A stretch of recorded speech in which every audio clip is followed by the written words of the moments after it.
Hello students, कैसे हैं आप लोग? ठीक ठाक हैं? देखिए, आज बहुत दिन के बाद हम आप लोगों के बीच आए हैं ऑनलाइन, और वीडियो बहुत दिन से नहीं बना रहे थे। और आज के बाद, बल्कि आज से ही हम आप लोग का 11th और 12th दोनों का वीडियो बनाएंगे। फ़िलहाल आज जो हम 12th का वीडियो बनाएंगे और चैप्टर बाय चैप्टर बनाएंगे, लेकिन फ़िलहाल अभी जो 12th का हम पढ़ाए हैं उसमें यूनिट 12th का जो है 12th का है ना, यूनिट 10 है ना। 12th का यूनिट 10 में 4 गो चैप्टर आपको पढ़ना है ना। 4 चैप्टर, यानी इसको में चैप्टर जो शुरू होता है वो 13 नंबर चैप्टर शुरू होता है। इसके पहले मैं क्लास में पढ़ा दिया हूँ, और सोचें कि क्लास में जो विद्यार्थी अभी जो चैप्टर हम चालू किए वहाँ से वीडियो बनाएं, ताकि उसको अगर छूट जाए या कुछ भी न समझ में आए, कुछ प्रॉब्लम हो, तो वो आराम से वीडियो देख करके फिर से वो घर पर भी स्टडी कर सके।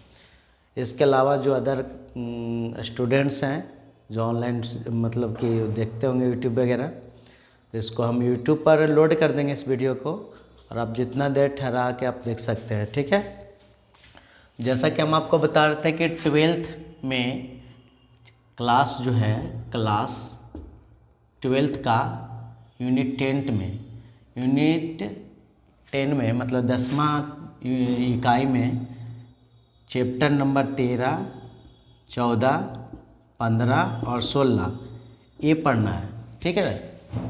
13, 14, 15 और 16, तो 13 नंबर चैप्टर ऑलरेडी हम क्लास में पढ़ा दिए हैं हम, और ये ख़त्म हो गया था। और ये चालू किए हैं 14 नंबर चैप्टर, तो इसलिए हम ये वीडियो 14 नंबर से ही आज बनाएंगे। लेकिन आपको बता दें कि पूरे के पूरे चैप्टर जो है 13, 14, 15, 16 ये आता है। चैप्टर का नाम होगा इकोलॉजी।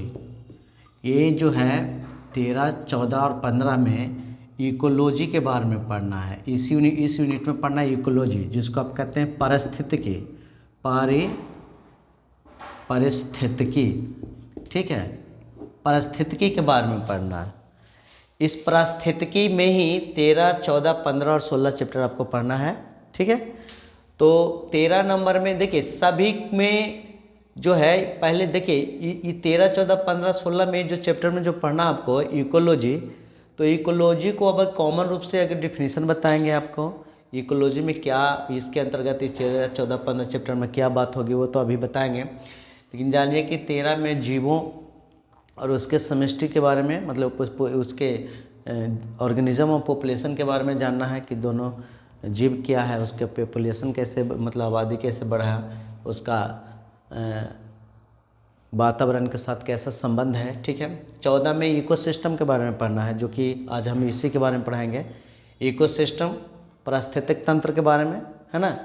और 15 नंबर में आपको पढ़ना है जो वातावरण में या प्रकृति में जितने भी तरह करके जीव जंतु हैं, यानी जीवों में विविधता और उसका संरक्षण, मतलब विभिन्न प्रकार के जीव हैं और उसको बचाया कैसे हम लोग, ठीक है, वो इसको पढ़ना। और 16 में इन्वायरमेंटल इशू पढ़ना, मतलब पर्यावरणीय मुद्दे, मतलब जीवों को जो है वातावरण से में क्या उसको प्रभाव पड़ता है, वातावरण में रहता है तो उसको पर कौन कौन चीज़ों से प्रभावित होता है वो, है ना। प्रदूषण वगैरह ये सब पढ़ना है, कितने प्रकार के प्रदूषण है, कितने प्रकार से जीवों को जो है प्रभावित कर सकता है ना, कैसे हम लोग को बचा जाए, ये सब यही सब में पढ़ना है, ठीक है। तो आपको हम इकोलॉजी के बारे में बताएंगे, उसके बाद हम 14 नंबर चैप्टर में इकोसिस्टम में चलेंगे, ठीक है। तो इकोलॉजी के बारे में अगर बात किया जाए, है ना, इकोलॉजी, तो इकोलॉजी में जो है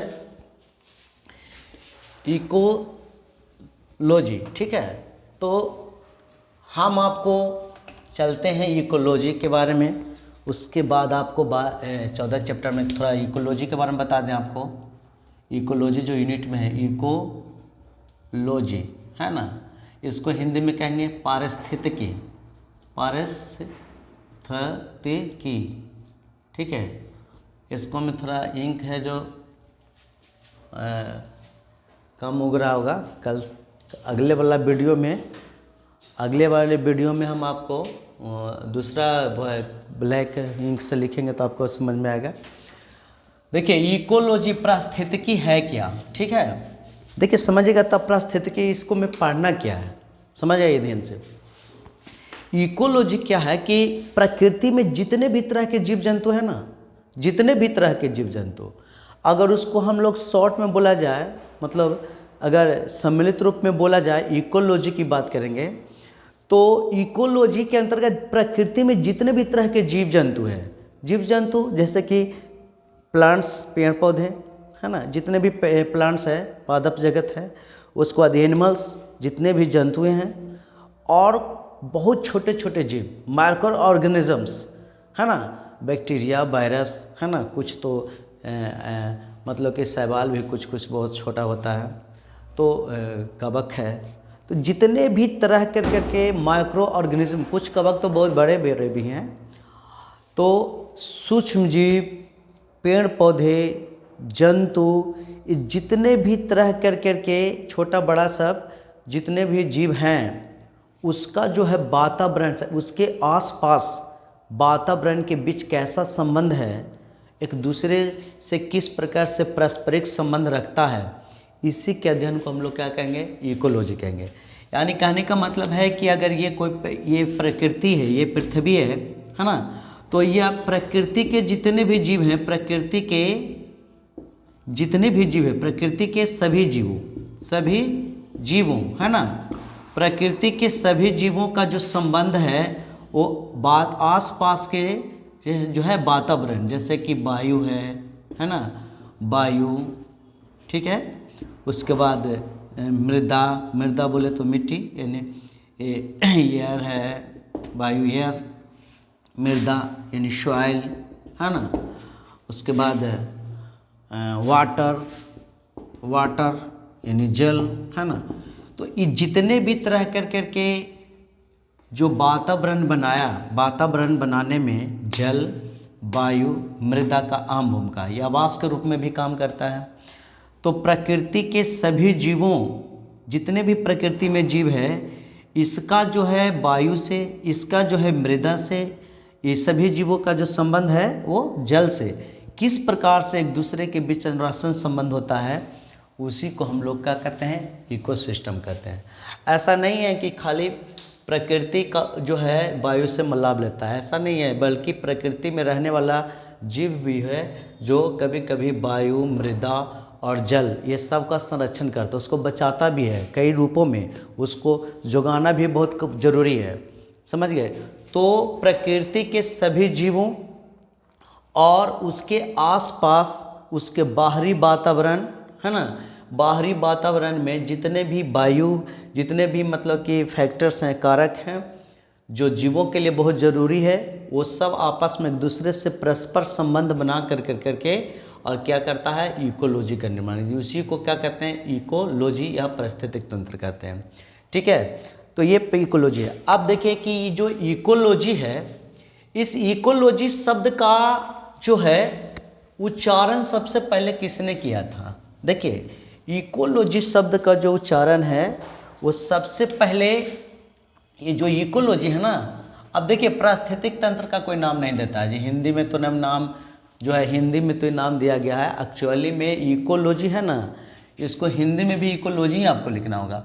यानी इकोलॉजी शब्द का जो उच्चारण है वो, शब्द का उच्चारण है ना, इकोलॉजी शब्द का उच्चारण करने वाले जो वैज्ञानिक थे ना, उस वैज्ञानिक का नाम था, जानते हैं, अर्नेस्ट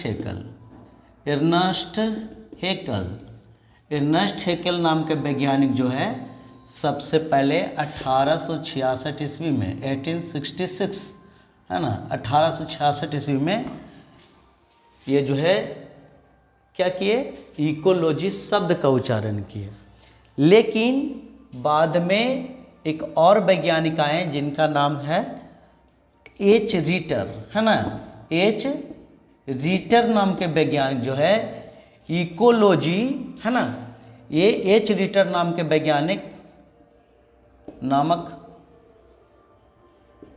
वैज्ञानिक जो है, ये नामक वैज्ञानिक क्या किए हैं कि ये इकोलॉजी शब्द का, है ना, ये क्या क्या है,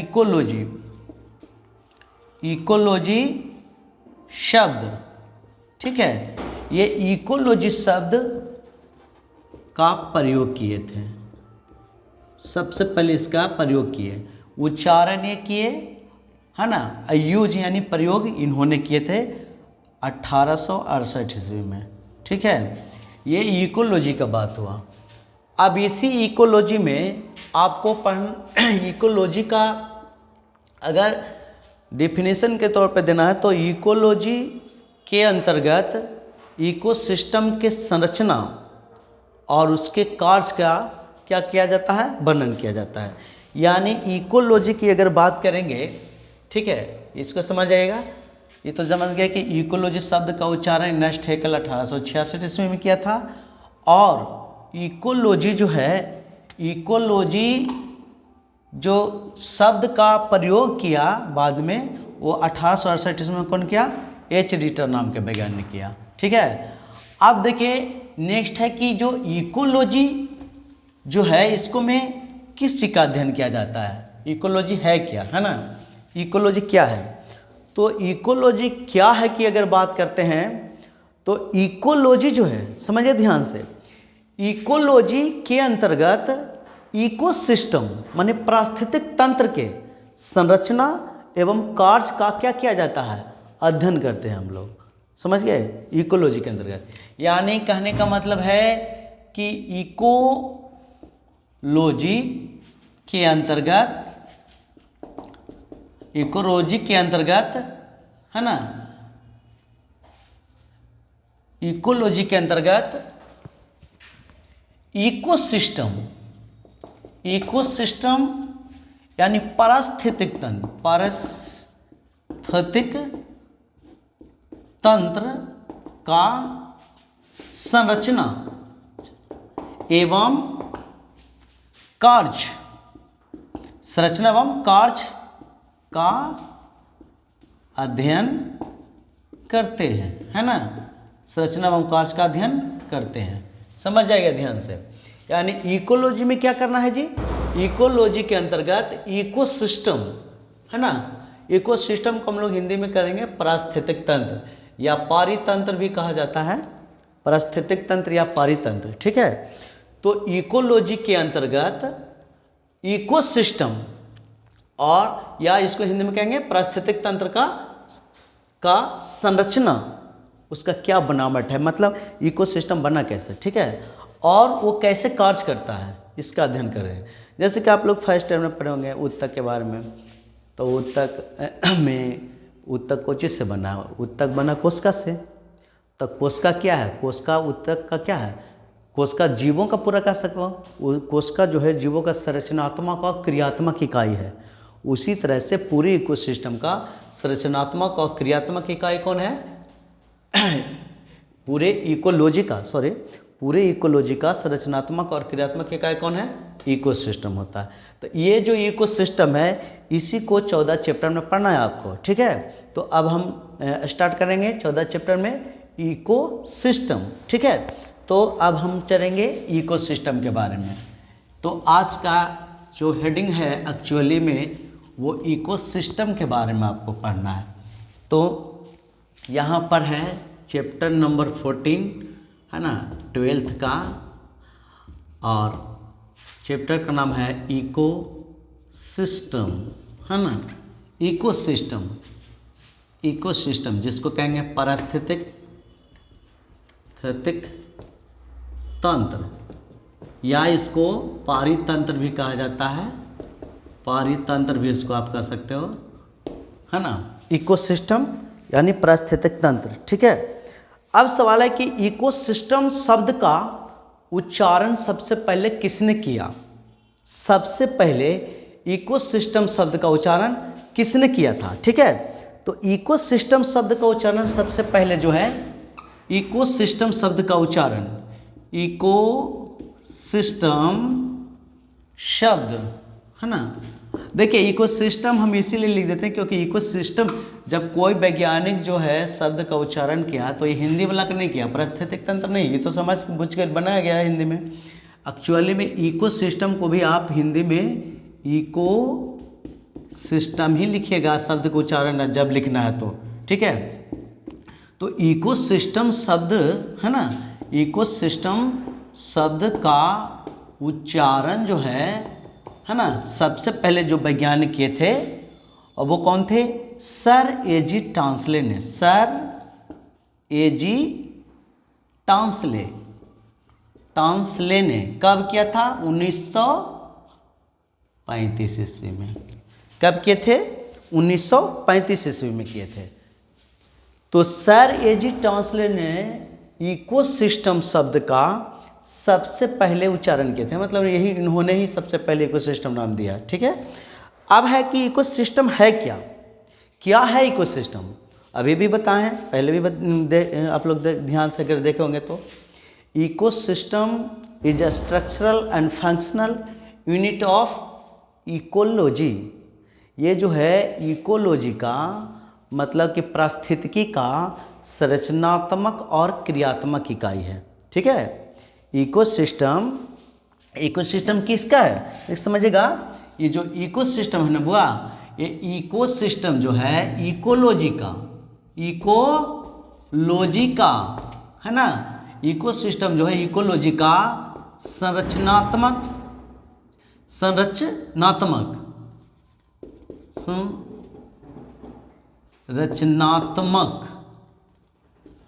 यानी कि स्ट्रक्चरल, है ना, स्ट्रक्चरल एवं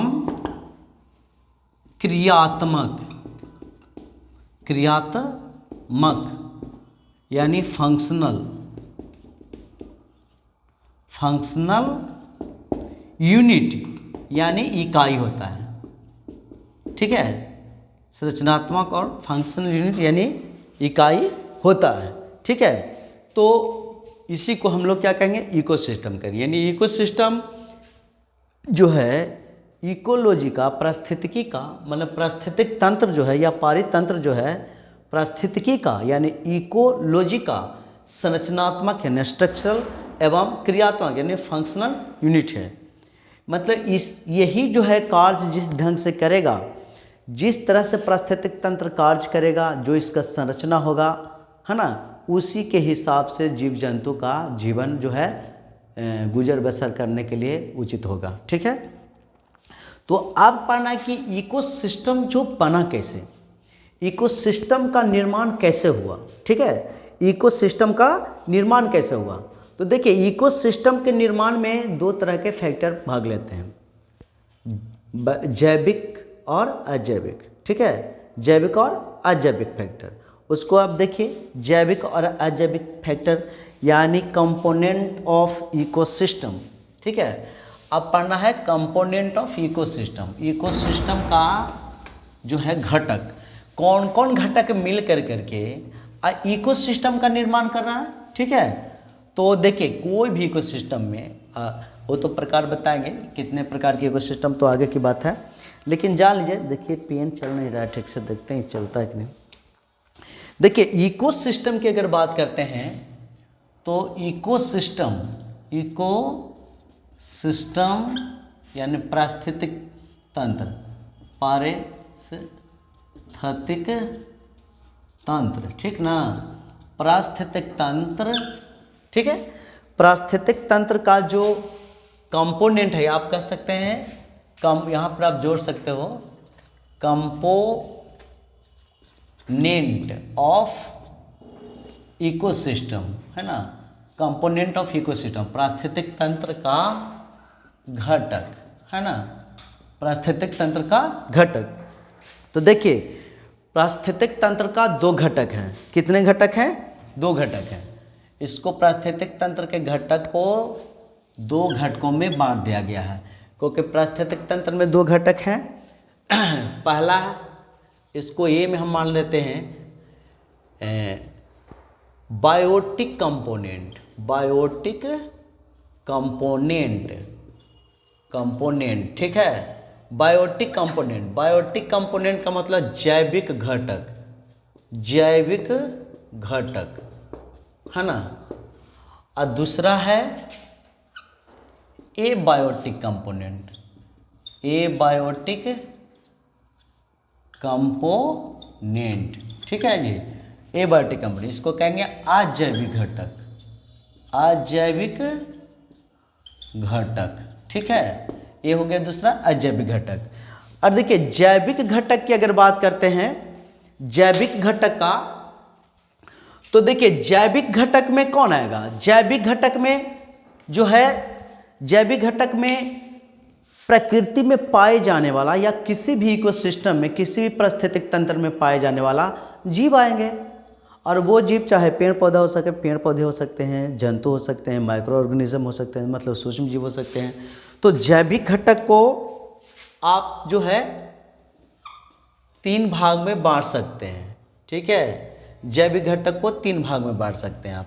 इसको आप कह सकते हैं प्लांट्स, प्लांट्स यानी पादप।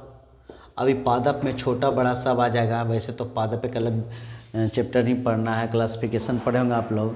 पादप जो है बीज वाला, बिना बीज वाला, है ना, कई प्रकार के होते हैं। तो लोअर प्लांट्स, हायर प्लांट्स सब होते हैं। तो ये पादप है, जो भी होगा जीव पादप हो गए, जो भी जीव होगा, पादप हो चाहे जंतु हो चाहे सूक्ष्म जीव हो। तो प्लांट्स है, यहाँ पर दूसरा हो सकता है एनिमल्स, है ना, एनिमल्स।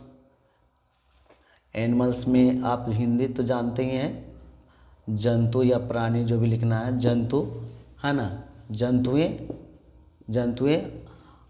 यहाँ पे पादपों कह सकते हैं, जितने भी तरह के पादपों हैं, जंतुएं हैं, जंतुएं। और तीसरा है माइक्रो ऑर्गेनिजम्स, या माइक्रोब्स भी लिख सकते हो, लेकिन माइक्रो ऑर्गेनिजम्स, माइक्रो ऑर्गेनिजम्स यानी आप इसको कहते हैं सूक्ष्म जीव, सूक्ष्म जीव, है ना। तो देखिए सूक्ष्म जीव, जंतुएं, अपादप, ये सभी मिलकर करके किसी भी इकोसिस्टम में जैविक घटक का निर्माण करता है। और जो जीव है वो जैविक घटक है, समझ रहे हैं। लेकिन ये सब का जिंदगी कैसे चलेगा जी, इस सबको पोषक पदार्थ चाहिए कि नहीं चाहिए, भोजन चाहिए ना, इसको आवास चाहिए कि नहीं चाहिए, बिल्कुल चाहिए। तो आवास चाहिए, भोजन चाहिए, निश्चित तापमान चाहिए, है ना। हर जो इसको ज़िंदगी जीने के लिए जो भी चीज़ चाहिए वो पूरा कौन करता है, अजैविक घटक करता है, अजैविक घटक से करता है। हालांकि पेड़ पौधा, जंतु, सूक्ष्म जीव भी आपस में एक दूसरे से सहयोग में रहता है, एक दूसरे को परस्पर सहयोग करता है कई प्रकार से।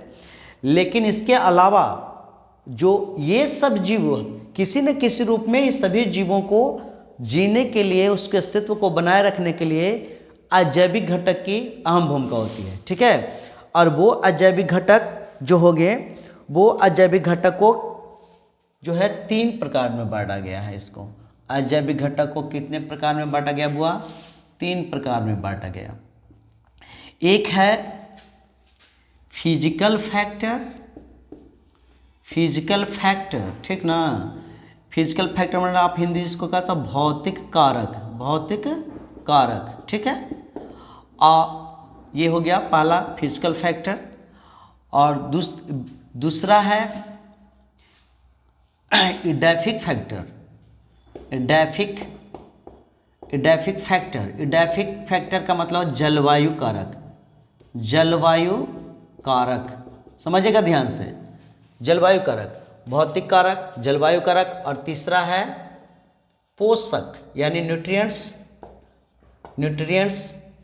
इसको मैं कारक के लिखे कि कोई ज़्यादा आवश्यकता है नहीं, पोषक कारक भी लिख सकते हो या नहीं। न्यूट्रिएंट्स को डायरेक्ट हम लिख देते हैं पोषक, है ना। अब देखिए, आप बताइए कि फिजिकल फैक्टर, भौतिक कारक, जलवायु कारक और पोषक का, पोषक है या कारक लिखिए या ना लिखे चलेगा। तो ये तीनों के बिना कोई भी जीव जिंदा नहीं रहेगा जी। यही सब जीवों, देखिए यानी आप ऐसे भी कर सकते हैं, शॉर्ट में आपसे पूछा जाए कि इकोसिस्टम क्या है, तो आप उसको मैं कह सकते हैं कि किसी भी प्राकृतिक जगह पे, कोई भी आवास में, एक प्राकृतिक आवास में जैविक और अजैविक घटकों के बीच पारस्परिक संबंधों को हम लोग क्या कहते हैं, पारिस्थितिक तंत्र, या पारिस्थितिक तंत्र कह सकते हैं, या उसी से रिलेटेड है इकोलॉजी। अब देखिए फिजिकल फैक्टर, एडैफिक फैक्टर में जलवायु कारक और पोषक कारक। तो फिजिकल फैक्टर में कौन कौन आएगा, समझ रहे हैं? फिजिकल फैक्टर में आपको 3 चीज़ आएंगे। फिजिकल फैक्टर में आपका एग्जाम्पल के तौर पर हम लिख देते हैं तो समझ में आ जाएगा। एग्जाम्पल में है सॉइल यानी मृदा, है ना। दूसरा हो सकता है, पहला है सॉइल मिट्टी, ये फिजिकल फैक्टर में आएगा। दूसरा है एयर यानी वायु, ये भी फिजिकल फैक्टर है कि नहीं है। और तीसरा वाटर यानी कि जल। देख रहे हैं, मिट्टी, वायु, जल, ये जरूरत के अनुसार आवास का तो काम करबे करेगा, और बहुत सारे के लिए तो ज़िंदगी देता है। जैसे देखिए सॉइल मिट्टी, पौधा के लिए तो कितना मिट्टी ज़रूरी है, वो तो स्थलीय पौधा, जो भी स्थलीय पौधा है उसके लिए कितना ज़रूरी है मिट्टी, जो तो आप समझ ही रहे हैं। वहीं से पोषक पदार्थ जड़ के द्वारा तिरता है, आवास भी है। उसके बाद मिट्टी, हर तरीक़ा से मिट्टी कितना ज़रूरी है ये तो आप अपने एक्सप्लेनेशन करके सोच ले सकते हैं, आगे के क्लास में तो बताया ही जाएगा। एयर, ये तो जीवन, इसके बिना तो जीवन ही नहीं संभव है।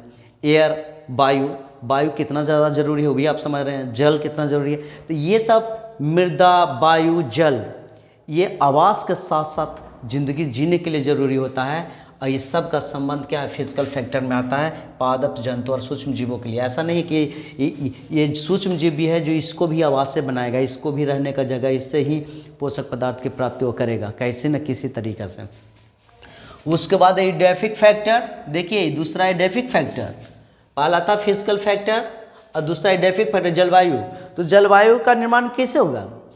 जलवायु की अगर बात करते हैं तो जलवायु में कौन कौन आ जाएगा? जलवायु का निर्माण कैसे होता है जी? तो ये जो फिजिकल फैक्टर है इसको हमें जाएगा तापमान है ना, टेम्परेचर, अपना यहाँ पर जगह कम है इसलिए इंग्लिश में लिख रहे हैं, समझ जाएगा आप लोग, टेम्परेचर है ना। उसका तापमान हो गया, उसका प्रकाश, लाइट है ना, प्रकाश कितना ज़रूरी है ना। तो तापमान हो गया, प्रकाश हो गया, उसके बाद आर्द्रता, नमी, हाँ आर्द्रता, आर्द्रता का मतलब होगा नमी, ह्यूमिडिटी है ना, ह्यूमिडिटी, आर्द्रता, नमी कितना ज़रूरी है बताइए। कोई भी जीव बिना प्रकाश, तापमान के, हर जीव को एक निश्चित तापमान चाहिए होता है। अगर निश्चित तापमान नहीं मिलेगा तो उसको प्रॉब्लम शुरू हो जाएगा है ना। अगर ठंड, अब अपने पर ले लीजिए, ज़्यादा ठंडी है तो परेशानी होता है, हम उसका इंतज़ाम करते हैं। कम तापमान है तो पर भी परेशानी है, ज़्यादा तापमान तो पर भी परेशानी, कम तापमान तो पर आप चाहते हैं कि एक नॉर्मल टेम्परेचर रहे है ना, तो उसको में ज़्यादा हम लोग को बेहतर है। प्रकाश भी उतने ज़रूरी है किसी भी चीज़ के लिए। आर्द्रता, नमी, और नमी भी बहुत ज़रूरी होता है। कभी कभी देखते हैं कि खेतों में नमी ना हो तो बीज अंकुरित ही नहीं होता है। ये तो एक छोटा सा एग्जाम्पल है, हर जगह नमी की आवश्यकता है ज़रूरत के अनुसार, ठीक है। तो ये जो है एडैफिक फैक्टर हो गया, जलवायु कारक। अब है न्यूट्रिएंट्स, तो पोषक पदार्थ में, पोषक पदार्थ को कहने की क्या जरूरत है, हर जीव को पोषक पदार्थ की ज़रूरत है ना। हर जीव को पोषक पदार्थ, सबसे प्रथम कर्तव्य तो भोजन ही होता है सभी का, उसके बाद ही कुछ और। तो भोजन के बिना कोई जीव जिंदा नहीं रह सकता। ये सभी जो है जैविक घटक जो देख रहे हैं, पादप, जंतु और सूक्ष्म जीव, इसके लिए पोषक पदार्थ। लेकिन ये कि आप यहाँ पर हम उतना तो पोषक पदार्थ का नाम लिख सकते हैं। पोषक पदार्थ में कार्बोहाइड्रेट, प्रोटीन, फैट, विटामिन से सब हैं, लेकिन देखिए इसके अलावा कुछ खनिज लवण भी है। तो ये सभी पोषक पदार्थ में कोई कार्बनिक है, कोई अकार्बनिक भी है ना। तो कार्बनिक यानी पोषक पदार्थ कार्बनिक भी हो सकता है, कार्बनिक, और दूसरा होगा अकार्बनिक है ना। कार्बनिक और अकार्बनिक, शायद हो सकता है उधर नहीं आया होगा, लेकिन एक बात जान लीजिए, यहाँ पर हम लिखें कार्बनिक और इधर है अकार्बनिक, इतना तो आप लोग लिख ही लीजिएगा। तो कार्बनिक और अकार्बनिक ये दोनों। अब कार्बनिक में कार्बोहाइड्रेट है, प्रोटीन है ना, फैट मतलब लिपिड, जिसका फैट जो है लिपिड का प्रकार है, तो लिपिड कहिए, लिपिड, कार्बोहाइड्रेट, प्रोटीन, लिपिड जिसमें फैट सबसे प्रमुख है ना, ये सब पोषक पदार्थ है, कार्बनिक के रूप में आता है, और बहुत सारा है। अकार्बनिक में सोडियम, क्लोरीन, ये सब जो अलग अलग है ना, मिनरल्स, खनिज लवण कुछ हैं जो अकार्बनिक रूप में हम लोग उसको अवशोषित करते हैं। तो ये सब जो देख रहे हैं, यानी आपको इसको मैं इकोसिस्टम के अंतर्गत आपको बायोटिक और एबायोटिक का बीच क्या संबंध, क्या पढ़ना है, दोनों के बीच संबंध को पढ़ना है। अब कैसे कैसे पढ़ना है वो है निर्भर करता है कि किस प्रकार से संबंध बनाए हुए है इकोसिस्टम में जीव, वो निर्भर करता है कि किस इकोसिस्टम में रहता है, क्योंकि इकोसिस्टम भी कई प्रकार के होते हैं। ठीक है, तो आप पढ़ेंगे टाइप्स ऑफ इकोसिस्टम। क्या पढ़ेंगे?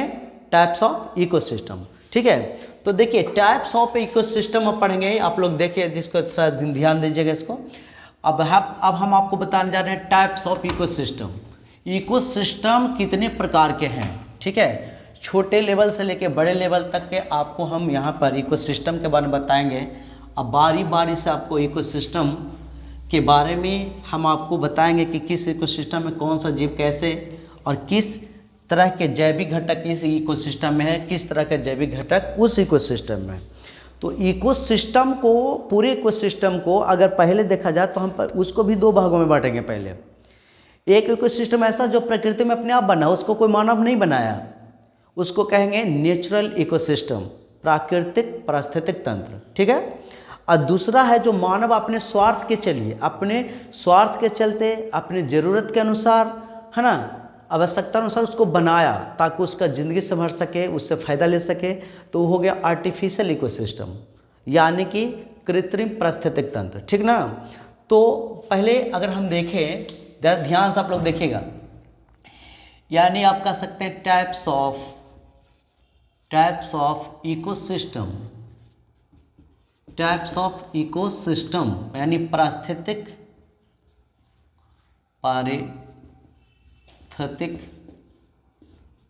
तंत्र के प्रकार। ठीक ना, पारिस्थितिक तंत्र के प्रकार।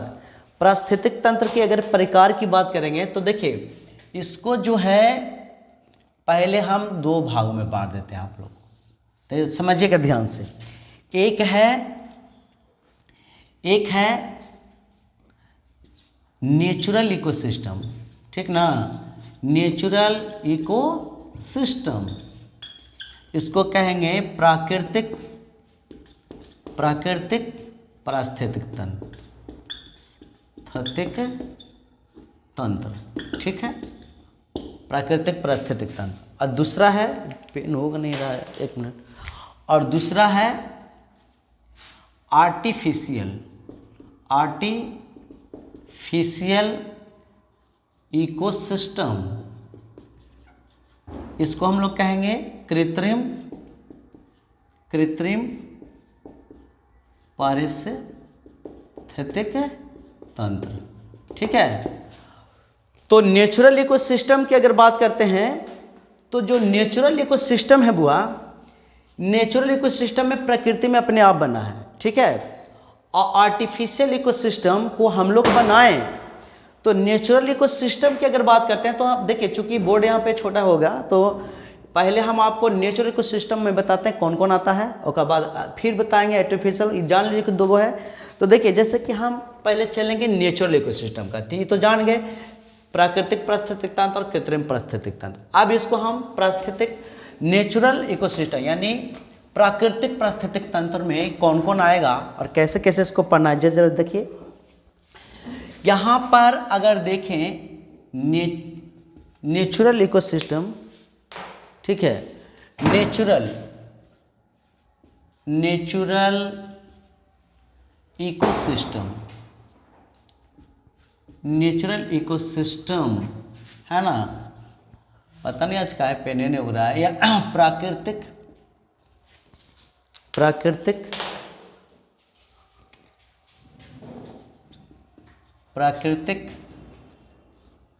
पारिस्थितिक तंत्र। आज महीने से आप लोग कर लीजिएगा, कल से आपको लिखावट बढ़िया मिलेगा क्योंकि पेन सब चल नहीं रहा ठीक से। देखिए तो नेचुरल इकोसिस्टम तो नेचुरल इकोसिस्टम को जो है, ये नेचुरल जो इकोसिस्टम है इसको भी यहाँ पर दो भागों में बांटेंगे।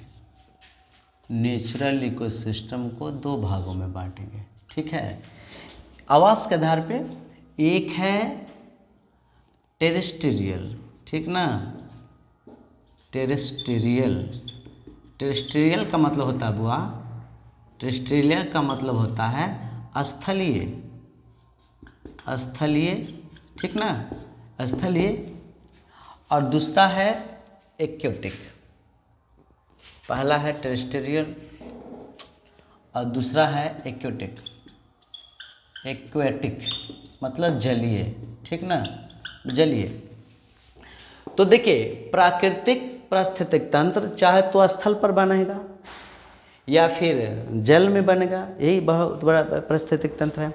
तो जो स्थल पर बनेगा बुआ पारिस्थितिक तंत्र, वो स्थल पर बनने वाला पारिस्थितिक तंत्र जो है, स्थल पर बनने वाला पारिस्थितिक तंत्र जो है वो ये 3 प्रकार का होगा। यह स्थल पर बनने वाला 3 प्रकार के कैसे है, जैसे समझिएगा। स्थल पर बनने वाला 3 प्रकार के कैसे है कि एक तो होगा, देखिए इसको 3 प्रकार में बांटा गया है बुआ। एक तो होगा स्थल पर जो होगा वो होगा ग्रास लैंड इकोसिस्टम, जहाँ पर हम लोग रहते हैं, ग्रास लैंड इकोसिस्टम, ठीक ना। ग्रास लैंड इकोसिस्टम का मतलब हो गया घास स्थलीय, ग्रास मीन्स क्या होता है, घास, घास स्थलीय, घास स्थलीय पारिस्थितिक तंत्र, पारिस्थितिक तंत्र, ठीक है, घास स्थलीय पारिस्थितिक तंत्र। और दूसरा है, ये तो पहला हो गया, और दूसरा है, देखिए रेड पेन चलता है आता है, दूसरा देखिए, दूसरा है, पहला होगा ग्रास लैंड इकोसिस्टम, घास स्थलीय। दूसरा है forest ecosystem, forest ecosystem, ecosystem. Forest means क्या होता है जी, वन, जंगल, हाँ। तो यहाँ पर हम लिख सकते हैं वन पारिस्थितिक तंत्र, वन पारिस्थितिक तंत्र, ठीक ना, वन पारिस्थितिक तंत्र।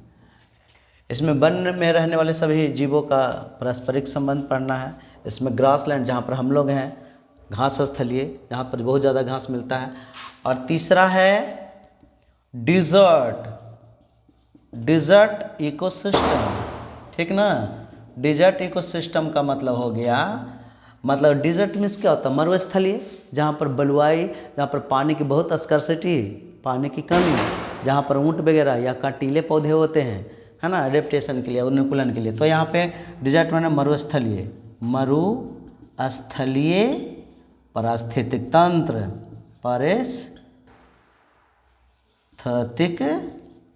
पारिस्थितिक तंत्र, ठीक ना। तो देखिए स्थल पर नेचुरल जो है प्रकृति में घास स्थलीय, घास स्थलीय पारिस्थितिक तंत्र, वन स्थलीय पारिस्थितिक तंत्र और मरुस्थलीय पारिस्थितिक तंत्र। मरुस्थलीय जहाँ पर बलुआई जमीन है ना, जहाँ पर मरुभूमि है ना, रेत, जहाँ पर बहुत सारा रेत होता है, ठीक है। और इक्विटिक की बात अगर करेंगे, है ना, तो इक्विटिक पारिस्थितिक तंत्र को, मतलब जलीय पारिस्थितिक तंत्र को 2 भाग में बांट सकते हैं, एक मीठे जल, एक खारा जल। तो मीठा जल मतलब कि नदी का पानी, है ना, झरने का पानी, ये सब होगा। यानी कि आप कह सकते हैं कि इसको हम लोग कहेंगे fresh water. Fresh water, fresh water का मतलब ये नहीं कि एकदम फ्रेश पानी पीने लायक, ऐसा कुछ नहीं है। देखते हैं गंगा नदी है तो उसमें कितना गंदगी होता है, फिर भी उसको फ्रेश वाटर मानेंगे। इसलिए फ्रेश का मतलब है मृदु जल, मीठा जल का मतलब है, ठीक है ना। तो मृदु जल, मृदु जलीय, मीठे पानी का, है ना, इसको इसलिए मृदु जलीय कहें क्योंकि इसका जो है मृदु जलीय इसलिए इसको कहा गया क्योंकि इसका कल्पना कर दिया कि इसके साथ समुद्र के जल गए, तो समुद्र का पानी खारा था, और रिस्पेक्ट में ही मीठा हो गया। और ऐसा एक्चुअली में पर्सनली मीठा हो, इसको मानना ठीक नहीं होगा, ठीक है। और ऐसा थोड़े है कि इसको में चीनी घोड़ा हुआ है मीठा लगेगा, ऐसा कुछ है नहीं। मृदु जलीय माना गया है कि इसके रिस्पेक्ट में, समुद्र के पानी के रिस्पेक्ट में। और दूसरा तो समझ रहे हैं मैरीन वाटर, मैरीन मीन्स क्या हुआ, मिनरल से बना, मैरीन माने लवण जलीय, मैरीन वाटर इकोसिस्टम, इसको में जोड़ सकते हैं, मृदु जलीय पारिस्थितिक तंत्र माने फ्रेश वाटर इकोसिस्टम, इकोसिस्टम आप लोग समझ जाइएगा इसको, इकोसिस्टम यानी मृदु जलीय पारिस्थितिक तंत्र, पारिस्थितिक तंत्र, ठीक है। और ये होगा मैरीन वाटर इकोसिस्टम, इकोसिस्टम मतलब लवण जलीय, इसको में लवण रहेगा, लवण जलीय, देखते हैं उसमें कितना लवण रहता है, सोडियम क्लोराइड वगैरह रहता है, नमक वगैरह, लवण जलीय पारिस्थितिक तंत्र, पारिस्थितिक तंत्र, ठीक है। तो देखिए इतने प्रकार से ये जो है प्राकृतिक पारिस्थितिक तंत्र है बुआ, समझ रहे हैं बात को, यानी कि टेरेस्ट्रियल स्थलीय में घास स्थलीय, वन पारिस्थितिक तंत्र और मरुस्थलीय, ये हो गया स्थल पर रहने वाला, जलीय फ्रेश वाटर, जैसे कि यहाँ पर इसका एग्जाम्पल क्या हो जाएगा, इसका एग्जाम्पल आप यहाँ पर आप समझ सकते हैं, इसका एग्जाम्पल नदी है ना, झरने है ना, ये सब, और इसको में तो आप जान ही रहे हैं, समुद्र सी वाटर, और ओशियन मतलब कि महासागर है ना, महासागर अपना समझ जाइएगा यहाँ पे, महासागर, तो महासागर तो समुद्र, ये सब पानी थी, तो बहुत बड़ा इकोसिस्टम है जी, समुद्र बहुत बड़ा इकोसिस्टम है। तो ये देखिए ये सब के सब नेचुरल है, ये हम लोग नहीं बनाए, घास स्थल हम लोग थोड़े ना बनाए हैं, वन थोड़े हम लोग बनाए हैं, मरुस्थल थोड़े ना हम लोग बने, तो प्रकृति में पहले से है, वहाँ पर ज़रूरत के अनुसार अपना जीव जंतु अपना निवास कर लिया। और उसी तरह से जलीय जो है नदी झरने थोड़े हम लोग बनाए, गंगा नदी हम लोग थोड़े बनाए है ना, हाँ। और देखिए मैरीन लवण जलीय पारिस्थितिक तंत्र, समुद्र और महासागर, तो ये हो गया आपका क्या जी, प्राकृतिक पारिस्थितिक तंत्र।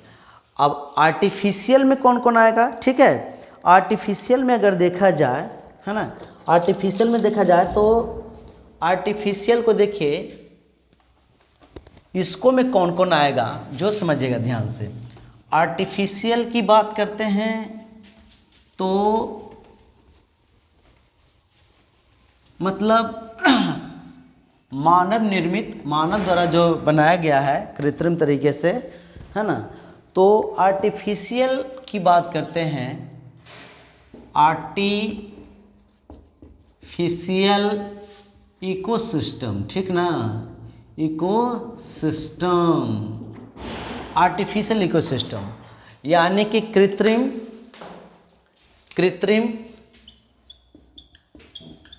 पारिस्थितिक तंत्र, कृत्रिम पारिस्थितिक तंत्र। कृत्रिम पारिस्थितिक तंत्र की अगर बात करते हैं तो ये 4 प्रकार में है, कृत्रिम पारिस्थितिक तंत्र को जिसको बनाया है 4 प्रकार में। देखिए पेन ने आज काम कर रहा है, आप लोग मैनेज करिएगा कुछ थोड़ा देर है ना। देखिए पहला है field of cropland, field of cropland मतलब फील्ड माने जगह, और कौन सी का जगह, क्रॉप माने फसल, ठीक ना, यानी आप इसको शॉर्ट में लिख सकते हैं कृषि भूमि, कृषि भूमि। तो बताइए कृषि भूमि, किसान कृषि भूमि जो बनाता है उसको अपने ज़रूरत के अनुसार वो क्या बनाया, वो भी एक पारिस्थितिक तंत्र है, वहाँ पर कीट वगैरह पेड़ पौधे हर तरह के अपने ज़रूरत के अनुसार लगाते हैं। तो कृषि भूमि जो है एक कृत्रिम पारिस्थितिक तंत्र, उसको बनाया है, ढाला है बहुत तरह से, बेचारा किसान जो है न जाने कितना मेहनत से वो बनाता, कृषि भूमि योग्य बनाता है, उस भूमि को कृषि योग्य बनाता है। वो बनाने पर बहुत सारा भूमि बंजर है, वहाँ कुछ नहीं होगा, लेकिन सिंचाई कर करके मेहनत कर करके किसान न जाने उसको कितना मतलब कि नमी देता है, तब जाके कृषि भूमि बनाता है। तो अपने मेहनत से बनाया तो वहाँ पर जीव जंतु गुजर बसर करेंगे फिर। और यहाँ पर है ये पहला हो गया। दूसरा आप लिख सकते हैं गार्डन, गार्डन यानी बगीचा, बगीचा क्या है बुआ? बगीचे भी बनाता है तो अपने हिसाब से तरह तरह के फूल पत्ती लगाता है, फूल तरह तरह के फूल लगाते हैं, पौधे लगाते हैं, फूल का हर तरह के डिज़ाइन के पौधे हैं वो लगाते हैं और उसको उसके हिसाब से अपना उससे फ़ायदा लेते हैं।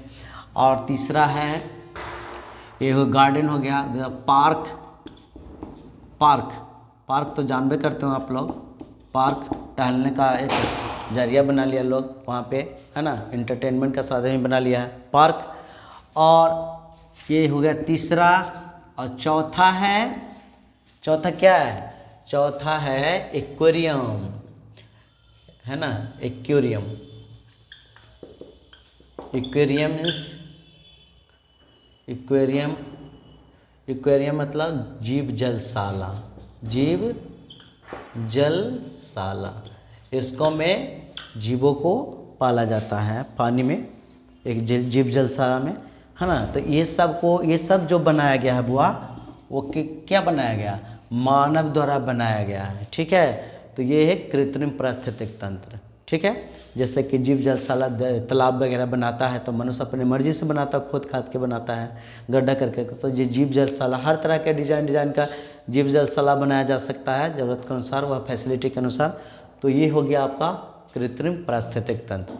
तो अब बारी बारी से हम आपको बताएंगे कि पारिस्थितिक तंत्र में कौन सा पारिस्थितिक तंत्र में जैविक और अजैविक घटक कौन कौन है ना। जैसे कि घास स्थलीय पढ़ाएंगे तो उसको बारे में बताएंगे। फिर प्राकृतिक वाला में घास स्थलीय, उसके बाद क्या बोलते हैं वन स्थलीय, वन पारिस्थितिक तंत्र है, घास स्थलीय पारिस्थितिक तंत्र है, एगो आर्टिफिशियल में तालाबीय पारिस्थितिक तंत्र का बता देंगे, ठीक है। तो इस तरह से अब अगले वीडियो में हम आपको इसको बताएंगे। अब देखिए इसको ध्यान से आप लोग देखिएगा, धीरे धीरे आपको एक एक करके के वीडियो जाएगा, चैप्टर बाय चैप्टर, मतलब टॉपिक बाय टॉपिक हम बनाते जाएंगे। जो विद्यार्थी को अगर क्लास में छूट जाता है या हो सकता है कि वो पढ़ रहा हो ध्यान नहीं बढ़िया से सुन पाया, तो आप इस वीडियो को आप देख करके उसी चैप्टर को आप बढ़िया से पढ़ सकते हैं। आप कॉपी में, कोई बहुत सारा विद्यार्थी पढ़ा कॉपी में, मतलब किसी नहीं गया पढ़ने, किसी विद्यार्थी से उतार लिया, बस उतार लिया तो उतार लिया, समझा ही नहीं, सर तो दोबारा समझाएंगे नहीं उसी क्लास को। इसलिए वो आप इस वीडियो को देख करके आप इसको बना सकते हैं, ठीक है। और वीडियो डेली डलाएगा जी, ठीक है। आप लोग इस वीडियो को डेली देखें, समझ गया ना। जो पढ़ाएंगे क्लास में उसको रात उसी दिन हम रात में वीडियो बना देंगे, सुबह में आप लोग उसको देख सकते हैं। बाकी आज के लिए इतना ही, थैंक यू।